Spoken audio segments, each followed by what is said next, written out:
Hello and welcome to part 2 of Antiparasitics. Not parasitology, although it is about parasitology. Let's begin.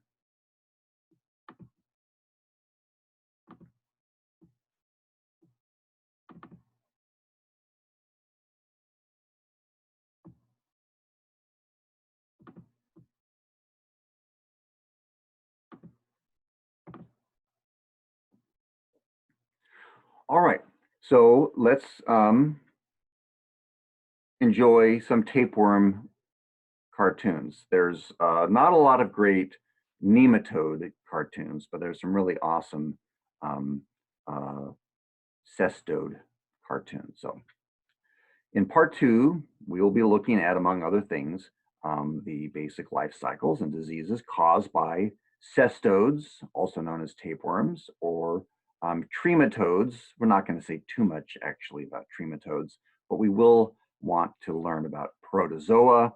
We'll learn some of the ways that the anti-cestodals and the anti-protozoals work.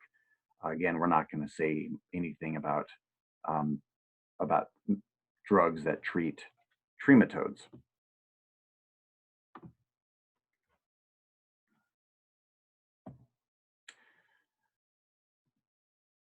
All right, so remember we said this could be something you might see, or clients are going to see this little piece of a tapeworm sticking out of their dog's rear end. Well, what are tapeworms? Where do they come from? What problems do they cause? What can we do about them? Well, let's learn some of the parts of the tapeworm. A very different worm, totally different from the nematodes. You can see these guys can be quite long. There's his little head up there. The head has these spikes on it and these little suckers so they can attach to the intestinal wall. The head is called a scolex. And then there's just very weird little creatures. These last parts here, each of these segments are full of eggs, and they're called proglottids, and they break off and land around the house or around the environment, and then you'll see what happens. All of those tapeworm packets play an important part, of course, in the tapeworm's life cycle. All tapeworms require what's called an intermediate host.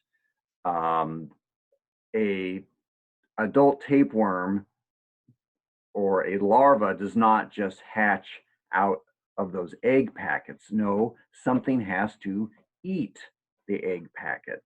That something will be an arthropod like a flea, or some mammal like a wild rabbit. And in fact, right here, you are seeing a flea larva munching on a tapeworm egg. So the larva will eat the tapeworm egg, and then the tapeworm can start to develop inside of the larva. And I'm drawing a blank at how it gets out of the flea larva. But what happens is the dog or cat, oh, now I remember, of course, then the larva becomes an adult flea, and the dog or cat eats the flea, and then the flea dies, but now the tapeworm can come out. Anyway, luckily, the life cycle of the tapeworm is not that important. It's important in so much as it is part of the flea's life cycle. In other words, no flea, no tapeworm. But I'm getting ahead of myself. The most common tapeworms we'll see in dogs and cats are the Dipylidium, or I'm honestly not sure how it's pronounced, but I might have misspelled it. Dipylidium or Dipylidum, and Tinea is the other less common tapeworm, but you can see both. What problems do they cause? None, really. They don't really cause any problems. They're just really disturbing and disgusting for the owners when they find a little proglotid moving around on their pillow where their cat was sleeping. And same in large animals, horses and cows. Most tapeworms are harmless. And in fact, most of the anticestodals are not used much in large animals. Are they zoonotic? Well, tapeworms can be zoonotic. There, I've spelled it correctly, Dipylidium caninum. That's just this common flea tapeworm. Yes, it could be zoonotic, but the owner would have to eat a flea.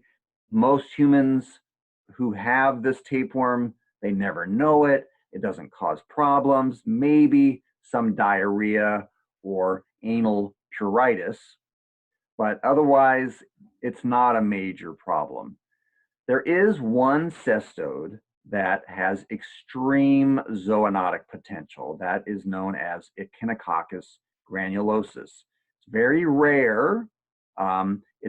Its intermediate host is the sheep, so you would need to have a lot of dogs and sheep and dogs eating, raw sheep meat. So we do see it in certain, in farming areas in the American Southwest. It's not very common. And then what happens, I think the human would get the dogs, maybe that the human wouldn't wash their hands or a dog licks the human's face. And this parasite can cause really deadly liver disease. It causes it's called cystic liver disease. And that's all these weird white things there. Let me back up. I don't remember how humans get it. I think they get it from the dog, and not from the sheep. It's pretty rare, this disease. How do we treat it? Well, there's two big drugs. One in particular, praziquantel. Praziquantel. It shows up in, well, earlier I had that big thing of Zymectrin for horses, but it shows up here. I think it may be hard to see, but there's praziquantel there. And here we go.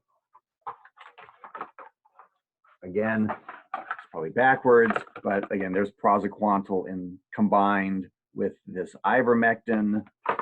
So it's a dewormer being used in horses. So that's a major anticestodal.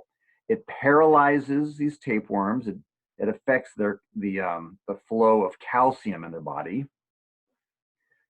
Calcium is important in nerve function and muscle function. So these little guys are paralyzed. So bye-bye. Oops, right, bye-bye.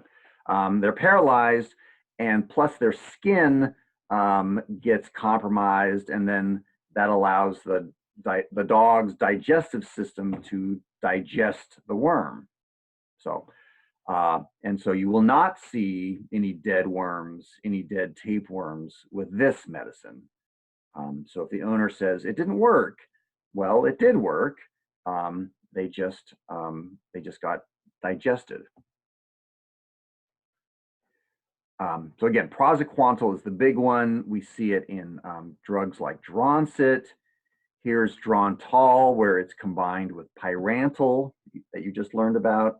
Praziquantel comes in an injectable form. That's nice. So if a cat comes in, we can give it an injection of praziquantel instead of trying to force a pill down it. May need to retreat if fleas are not eliminated. You really just need one pill, but if the owner does not aggressively treat fleas in the home, the dog or cat could eat another flea next month and get tapeworms all over again. There is this other anticestodal. I put it in parentheses because I don't think it's very important. It's called Cestex. It's less effective against that zoonotic cestode, for example. So I don't really know why anybody would use it. Mostly you're going to see praziquantel. And that's it for tapeworms. Let's talk about heartworm. Now, you'll be discussing heartworm in this week's discussion. So, but let's kind of give you a good overview here.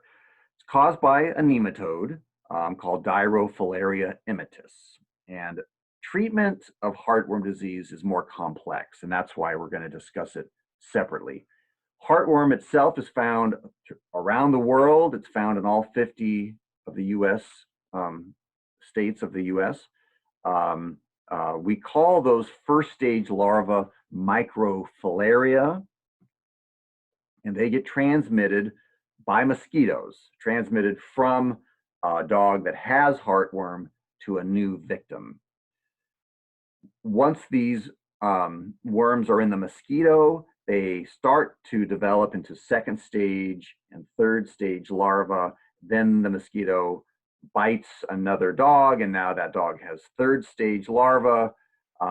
Those develop into fourth stage and then adult heartworms, and they make their way to the right ventricle of the heart and the pulmonary arteries of the heart, where they cause inflammation. They obstruct the flow of blood, so they cause some heart failure. They do all sorts of horrible things to dogs. And you'll see that we need to use different drugs for different reasons, for different stages in the dog. So two big categories of drugs we need are the adulticides and the microfilariacides, right? Just like it sounds.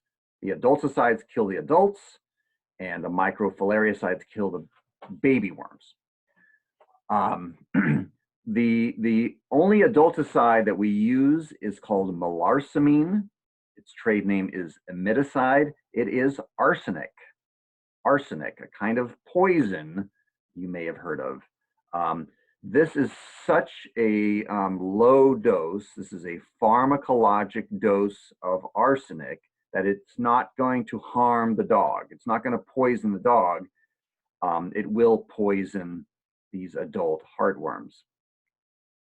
It has to be given in the muscle, so some dogs can be sore after they get it, but they've shaved and prepped. This is the back muscles, the apaxial muscles of a dog, and the veterinarian or veterinary technician is giving the injection. We also need to give another medicine at the same time.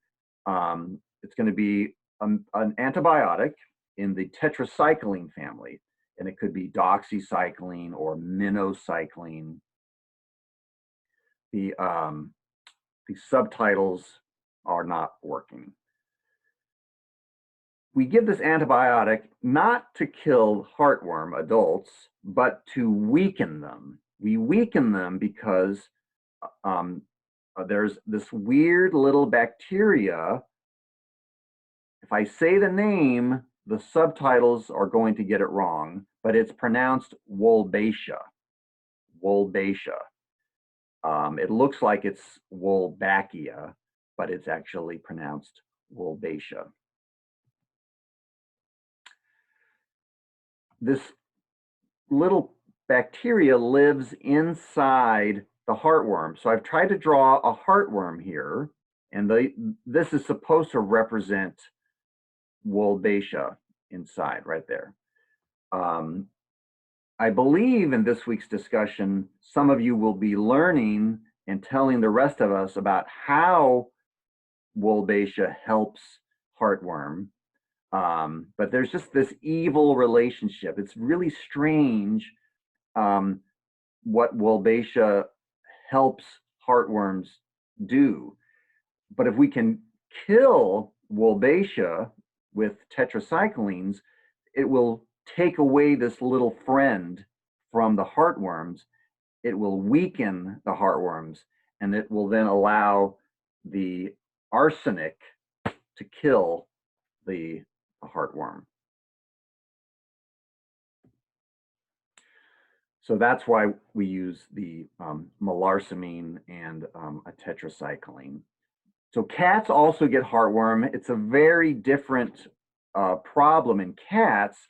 Some of the clinical signs are different, like they may vomit or they have cough, like a dry cough, like bronchitis. And sometimes the signs are more severe. Some cats, they just die all of a sudden. Um, Partly it's because the cat's heart and lungs have a much more severe response to these worms. Luckily, cats are also less likely to get infected. There's no treatment. We cannot use melarsamine. We cannot use doxycycline. Part of the reason is if we kill the adults, there's a big risk that this dead worm can cause an embolus and go to the brain or go to some other part of the body. So if a cat has heartworm, we can only treat the symptoms. Luckily, the cat's own immune system hopefully will clear the infection on its own, but that can take years.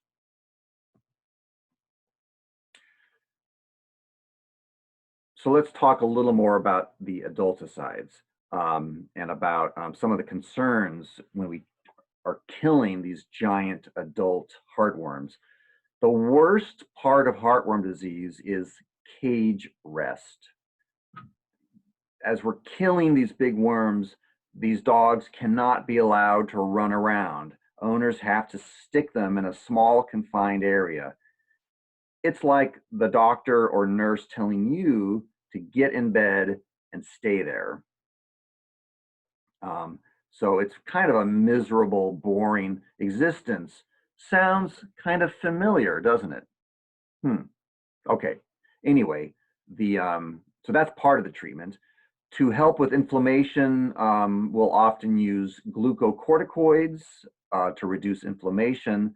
Sometimes there's so many worms, it causes this condition called caval syndrome with signs of right-sided heart failure. They need surgery. This is showing someone going in to actually pull worms out of the pulmonary artery of a dog. And I just thought I'd show you this. This is from the American Heartworm Society. This is the treatment protocol if your dog had heartworm. Day one, restrict exercise, give them a heartworm preventative. That would be one of those macrolides we talked about, like HeartGuard, or I think you could give them ProHeart 6 or something. And then you start them on prednisone because there might be inflammation. You start them on doxycycline to kill Wolbachia. Day 30, another heartworm preventive. Day 60. You see, we haven't even killed the adults yet. We're kind of softening them up. We're getting rid of the babies. Then we give the first adulticide injection, put them back on prednisone. 30 days later, we do the second and the third injections of the adulticide. So it's really complicated. Veterinarians and veterinary technicians need to be in constant communication with owners. There's a lot of follow-up. You want to call them the next day, check on the patients. It's very involved. And those preventives we mentioned, right? You could use something like I said, HeartGuard. There's the products that contain milbemycin. Those will kill baby heartworms, Interceptor, Sentinel, Trifexis.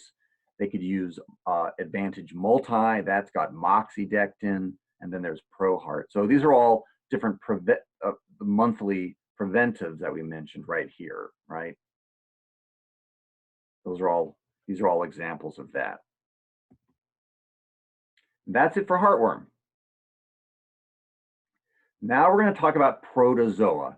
And again, protozoa are a huge bunch of critters. There are many protozoa in the world.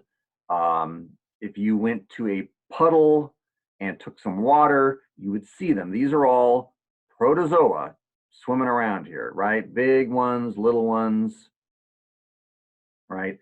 There's just millions of protozoa. You have protozoa living in you right now.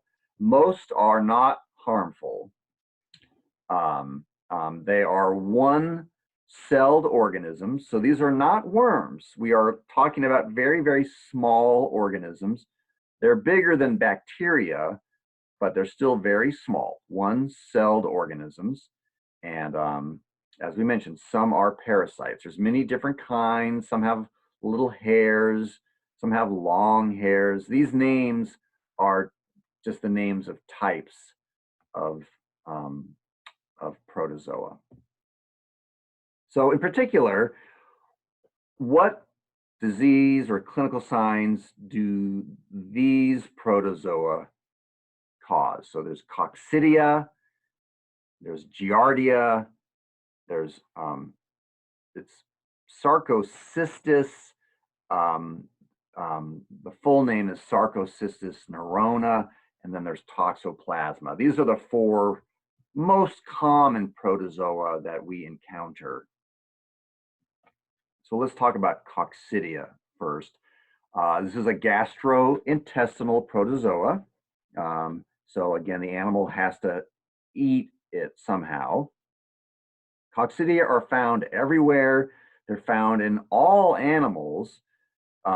Most adult animals, however, have immunity to them. Most adult animals, the coccidia don't make them sick. It's mostly a problem in young animals where it can cause diarrhea. Diarrhea can cause dehydration. So we see this in puppies and kittens and calves and piglets. It's an important cause of immunosuppression. The video in this week's Start Here page, a professor at Kansas State talks about that. So not only does it cause diarrhea, but it weakens the immune system, and the puppy or kitten or goat or kid may be more likely to catch some other disease like pneumonia. Good news is it is not zoonotic. You cannot catch this from your goat, and the goat cannot catch it from your dog. This is a very species-specific parasite. The goat coccidia will not make a horse sick. How do we treat it? There's a few different medications. I have one right here. This is called Albon, all right? It's actually an antibiotic in the sulfa family, so you'll see this again, but it's a liquid here. I've never tasted Albon before. Oh, it actually has a nice smell. So it kills bacteria, but it also kills this protozoa. The way it does this is different, I think, from how it kills bacteria, but it interferes with the coccidia's ability to make folic acid, and that's one of the B vitamins. Now, be careful. You'll see this warning again when we talk about the sulfa antibiotics. They can cause a condition called dry eye, where the tear glands stop working, and so you get these horrible, inflamed, gooey eyes. And also be careful with dehydration, because any of the sulfa antibiotics can cause certain crystals to form in the urine. The other anti-coccidia medicine we use is called Corid, and it contains it's kind of similar. The Corid is the trade name. The drug name is Amprolium, and it's kind of similar. It instead of destroying a B vitamin, it mimics thiamine. And the coccidia thinks it's thiamine, so it starts using Amprolium instead of real thiamine, but that creates a deficiency in the coccidia. And just to show you, here's thiamine over here, and that's what it looks like, the molecule. Well, here's the molecule of amprolium. So you see how similar they are, and the coccidia gets fooled. The problem is if you use amprolium for too long, your patients can also develop thiamine deficiency, and they call that polio. It's called polio, but it's different from human polio. There are also medicines we can use to prevent coccidiosis. So these medicines, they don't treat coccidiosis, they prevent it. These are drugs that are added to feeds for goats or cows. I think it's even found in chicken feed because chickens have their own coccidia. So these are called ionophores. And again, one is called lasolacid. The trade name is Bovatec. Another one is called monensin, and the trade name is rumensin. And as the cow eats, they eat this ionophore, and it kills any coccidia. It kills them by transporting certain ions across. That's all I know. Here is something very important, though, because this is something that is in the news occasionally, is that monensin is toxic to horses. And I mean, it can kill them. It does something to their cardiac muscle. I found this. This is an announcement about a feed recall where monensin got into a batch of feed for horses. If you Google horses and monensin, you'll find even cases recently in Fresno where 20 horses died from getting into monensin. All right, next is giardia, sometimes called beaver fever. People can get giardia from drinking from creeks on camping trips. It is another gastrointestinal protozoa, fecal oral transmission. It has to be eaten somehow. Found in many different species. It causes diarrhea, although some patients have it and they have no symptoms. It is not a common zoonotic disease, but it is possible. It's possible that a dog or cat could spread giardia to people, especially the very young or immunocompromised people. And again, we're looking under a microscope, and if you look closely, you'll see that's a little giardia there. It looks like a leaf. So again, these are very small organisms, but they can really make patients miserable. So there's giardia right there. There's a few different ways of treating it, but in particular, we use a drug called metronidazole. The trade name is Flagyl because giardia has this little hair called a flagellum that helps it move around. But it's actually used for other things. Metronidazole is really an antibiotic, so you'll see it again in a week or two, but we can use it to treat giardia. And we will often combine it with fenbendazole. Fenbendazole we saw earlier. It's one of those benzimidimizoles, and together they are really good at killing giardia. It's important to know that metronidazole tastes horrible. If a dog or a cat crunches into the pill, they will look like they are drinking a vanilla milkshake. They'll just make so much saliva. I've taken Flagyl. It is nasty. So we'll sometimes make it into a liquid. We can order it through a compounding pharmacy, and they will try to disguise the taste. But it is nasty, nasty, nasty. Also, we want to be aware of it can have certain neurologic side effects. So dogs could dagger or circle. They could have nystagmus, which is this eye motion. They could even have not a, they don't have a seizure, but it's seizure-like activity. So if you have a patient on metronidazole, you want to watch them for any strange neurologic behavior.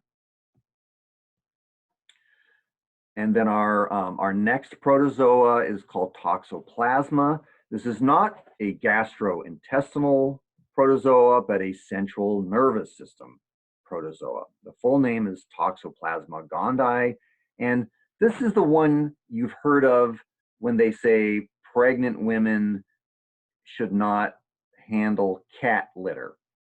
This is that protozoa. It's strange, many of us have already been exposed to it, either um, from eating undercooked meat or gardening or unwashed vegetables. There's different ways that we can get it. Most of us, we will never know that we had it. So it's not necessarily um, dangerous. If a pregnant woman gets exposed to it for the first time while pregnant, it can be very serious to her unborn baby. But we're not talking about that today. We're talking about the cat. So cats can get it from eating other animals that carry toxoplasma in their muscle, right? This little mouse could have it, and there's toxoplasma, and then the cat eats the mouse, and now the cat has toxoplasma. The funny thing is, even in most cats, it doesn't make them sick. But in a small number of cats, toxoplasma does cause actual disease. It depends what part of the cat's body toxoplasma affects. Generally speaking, it could cause fever, lethargy, a loss of appetite. If it's in the eyes, it can cause blindness. If it were in the lungs, it could cause pneumonia. If it were in the liver, it could cause hepatitis. So it can vary. It's not very common, but if a cat has toxoplasma, we use this medicine here. So this is a liquid antibiotic called clindamycin. You'll see it again in a week or two. It has a lot of uses. We use it for dogs and cats with dental disease, bone infections. So it has other uses. I've never tasted it.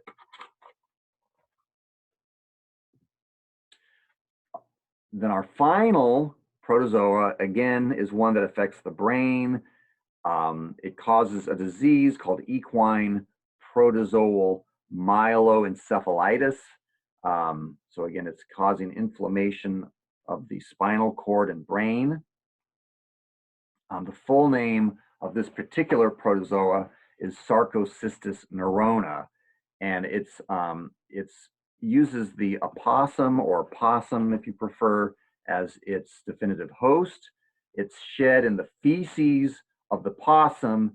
It's not supposed to go into the horse. It's supposed to go into armadillos or raccoons or skunks.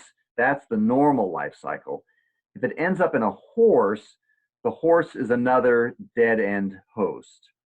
We said earlier how humans can be a dead end host or an aberrant host. Same thing here. It can cause permanent damage to the horse, resulting in signs like lameness, ataxia, weakness, a head tilt, facial paralysis, and it can be irreversible, even if we treat. The medicine we use to treat is called Panazerol. I think it's pronounced Panazerol. The trade name is Marquis. It can actually be used to treat other protozoa too, like Giardia and Coccidia. So, all right, that is it for part 2. Just to review, cestodes are really gross, though they don't usually cause disease. Cestodes require some other creature, like a flea, to serve as an intermediate host. In other words, if a dog or cat has tapeworms, they probably have fleas too. Praziquantel is a common anticestotal. Heartworm disease is caused by Dirofilaria immitis. Different drugs are required to treat different stages in the heartworm life cycle. A bacteria known as Wolbachia is an important component of heartworm disease. Cats can get heartworm too, though there's no real treatment for it. We just treat the signs. We can treat the cough, for example. Heartworm disease is complicated and frustrating, requiring intramuscular injections of malarsamine, frequent rechecks, and strict sheltering in place. Protozoa include a variety of very different organisms. They are capable of causing diarrhea, neurologic signs, and other diseases. Antibiotics and anti-nematodals are sometimes used to treat or prevent protozoal diseases. One group in particular, the ionophores, can be deadly in horses by causing cardiac damage. That is it for part 1. I'm sorry, part 2.